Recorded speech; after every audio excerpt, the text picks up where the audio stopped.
पंडित जी का उत्सव हो रहा था ज्ञानगुदरी में।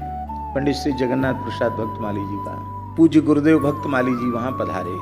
महाराज जी की रहनी वेशभूषा बहुत अति सामान्य था, देख के पता ही नहीं चलता था कि ये महात्मा भी है। बक्सर वाले मामा जी ने महाराज जी को साष्टांग प्रणाम किया, जितने संत थे सबने प्रणाम किया और महाराज जी सत्संग के बाद चले गए। तो एक साधक माता जी हैं, बहुत अच्छी अवस्था है उनकी, अब तो अति वृद्ध हैं। उनको मामा जी ने नाम लेकर कहा, करी ये तुमसे कितना बड़ा अपराध हो गया, तो महाराज जी को प्रणाम नहीं किया। कौन महाराज जी?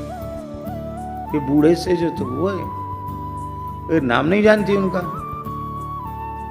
महाराज जी का नाम लिया।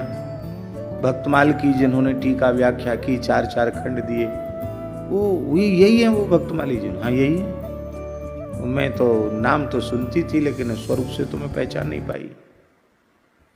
अब क्या करूं, भावुक हो गई। तो मामा जी मुस्कुराए, बोले देख जी भावुक मत हो, महाराज जी यहाँ खड़े थे ना, इस रज को धारण कर लो। रज लगाते ही भौतिक वृंदावन का स्वरूप तिरोहित हो गया, दिव्य वृंदावन प्रकट हो गया। और ऐसी स्थिति रह गई कि कुछ देर वह जड़वत हो गई, दिव्य वृंदावन की झलक मिल गई महाराज जी। और महाराज जी जब भगवत धाम प्रयाण किए, श्री मामा जी को रोते हुए सुनाया उन्होंने। मामा जी ने कहा, तुमको परम निधि मिल गई, तुम उसकी अधिकारिणी थी।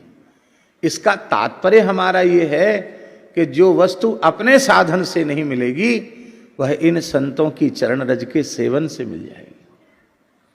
इसलिए जय श्री हित हरिवंश अनत सच नाही, बिनुया रजहि लिए। ये रज की ये महिमा है, धाम की रज की महिमा यही है अम्बरीश जी, कि यहां अकिंचन संतों की चरण रज बिछी पड़ी है। आवश्यक नहीं कि यहां से लें कि वहां से लें, वहां से लें।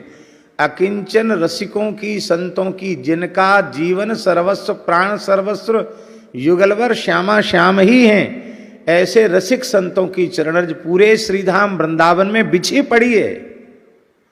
भावपूर्वक कहीं भी रज में लौटने लग जाओ, आपके अपने साधन से कई जन्मों में जो वस्तु नहीं मिलेगी वह केवल एक ही क्षण में मिल जाएगी।